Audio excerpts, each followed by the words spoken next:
ইলিয়াস, এটা আমার কাছে একটা উদ্ভট, মানে কারো কল্পনা উদ্ভট মনে হয়, কারণ আমি জিয়াউর রহমানের সাথে ছিলাম। জি। আমি দেখেছি জিয়াউর রহমান কিরকম একটা নিবেদিত লোক ছিল। তারপর তার আগে জিয়াউর রহমান যে স্বাধীনতার ডাক দিয়েছেন ওটা পাকিস্তানে থাকতে আমি শুনেছি, কিন্তু আসার পরে এইসব নিয়ে আমরা কোনো আলাপ আলোচনা করি। বাট আই নিউ যে মানে জিয়াউর রহমান কি ছিলেন। আর জিয়াউর রহমান আর একটা জিনিস হলো, ওনাকে আমি পিএমএ থেকে দেখেছি। আমি যখন ক্যাডেট ছিলাম হি ওয়াজ অ্যান ইনস্ট্রাক্টর। আমার সরাসরি ইনস্ট্রাক্টর ছিলেন না, কিন্তু অন্য অন্য মানে গ্রুপের ইনস্ট্রাক্টর ছিল, বা দেখা সাক্ষাৎ মাঝে মধ্যে হতো, এই আর কি। কিন্তু সরাসরি ওনাকে, কিন্তু ওনার গলার আওয়াজ খুব মানে দৃঢ়, ওটা আমি চিনতে পারি। এই জন্যই যখন উনি কথা বলতেছিলেন পরিচিত আওয়াজ শুনে আমি ওই মাসিমপুর ক্যাম্পে দেখতে গেছি, কারণ ওনার আওয়াজ চিনতাম। তখন থেকে ওনাকে জানি। তারপরে যুদ্ধের সময় I became very close to him, because প্রথম দিন থেকেই আমি যখন আমার মানে আর্টিলারির ওই কামানগুলো নিয়ে ট্রেনিং এর প্রায় প্রত্যেক দিনই উনি আসতেন। কৈলাসহর আমার ক্যাম্পে থেকে বেশি দূরে ছিল না, কুকিতলে বেশি দূর ছিল না। উনি প্রত্যেক দিন আসতেন, দেখতেন, বিকজ হি ওয়াজ ভেরি কিন টু সি দ্যাট আমাদের আর্টিলারি অ্যাকশনে যায় যত তাড়াতাড়ি।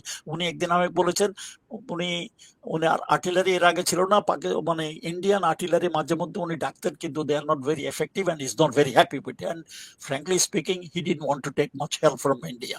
Whatever ন্যূনতম যা দরকার এর বাইরে উনি নিতে চান নাই। তো এই জন্যই উনি যত সম্ভব তাড়াতাড়ি ওনার নিজের আর্টিলারি নিতে চাইলেন। তো এই ক্ষেত্রে জিয়াউর রহমানকে আমি যুদ্ধের সময় দেখেছি। Okay sir. কেউ যদি বলে যে উনি, ওই যে আমি শুনেছি উনি যুদ্ধ করেন না, এই করে নাই, সেই করে নাই, উনি পাকিস্তানের পক্ষ করছে, এটা মানে পাগল ছাড়া কেউ এগুলো বিশ্বাস করবে না।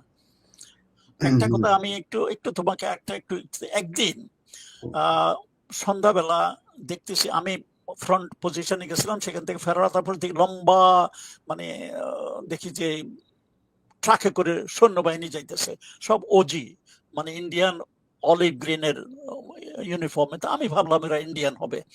কিছুক্ষণ পরে দেখি যে না, এরা আমাদের বাঙালি, কথাবার্তা বাঙালি বলতেছে, যাচ্ছে ট্রাক একটার পর একটা। আর কিছুক্ষণ পর দেখি জিয়াউর রহমান আসতেছে জিপের মধ্যে। তো জিয়াউর রহমান আমাকে দেখলেন, আমাকে দেখে উনি আমি সেলিউট করলাম।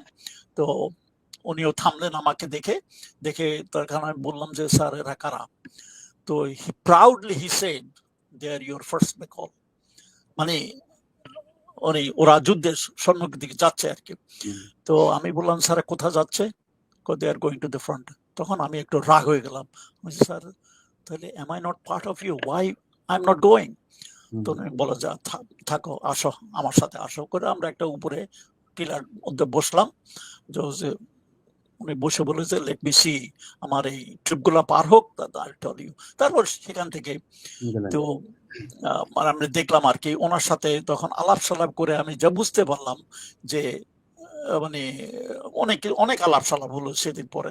তারপর সেখান থেকে উনি আমাকে বললো যে okay you are also joining. সেদিন রাত্রে আমি আমার আর্টিলারি নিয়ে ডিপ্লয়েড করে যুদ্ধে গেলাম আর কি।